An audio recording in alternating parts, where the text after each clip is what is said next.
Sinagot ng Malacanang ang mga aligasyon ni Senador Alan Peter Cayetano na tinanggihan umano ni Pangulong Ferdinand R. Marcos Jr. ang kanyang panukala na 10,000 pisong ayuda. Buwelta dyan ng Malacanang, kung hindi niya kayang tuparin, huwag isisi sa iba. May report si Carlo Candelaria.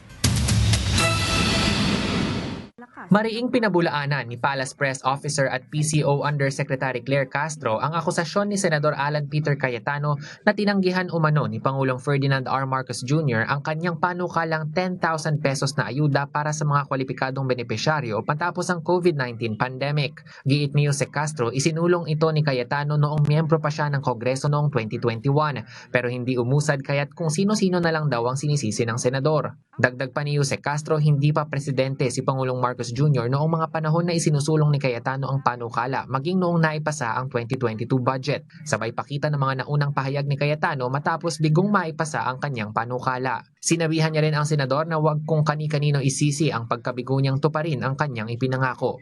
Itong mga kahinaan ni Senator Alan Cayetano, kabagalan, at hindi at walang kakayanan sa pagtupad sa kanyang pangako ay huwag niya pong ipahid sa ibang tao. Akuin niya mismo kung ano ang kanyang kakulangan. Ipinangako niya po itong 10K kada pamilya. Hindi na nga po umusad nung siya ay miyembro ng Kongreso. Pero ginawa pa po niya to na pangako sa kanyang pangangampanya. Huwag niya naman sanang gayahin yung pangakong ala jet ski na pang kampanya lang. So dapat siguro aralin niya pang mabuti yan para mainggan niya yung kapwa niya mga mambabatas.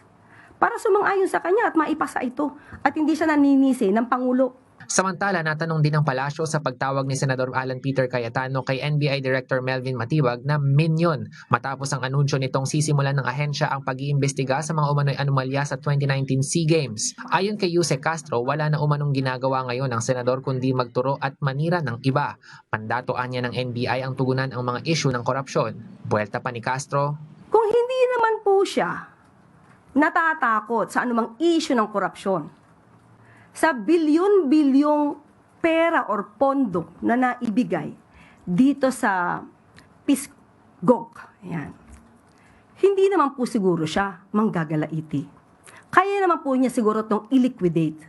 So ang tanongin niyo po, kung inyo siyang makakausap, na-liquidate niyo po ba yung bilyones na pondo na inilaan para sa 2019 SEA Games? Pangalawa, sino-sino kaya ang nagbigay ng donasyon para sa 2019 SEA Games? Na i-report din po kaya ito?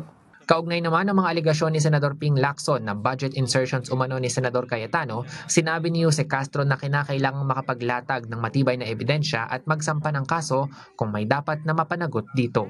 Carlo Luis Candelaria para sa Bayan.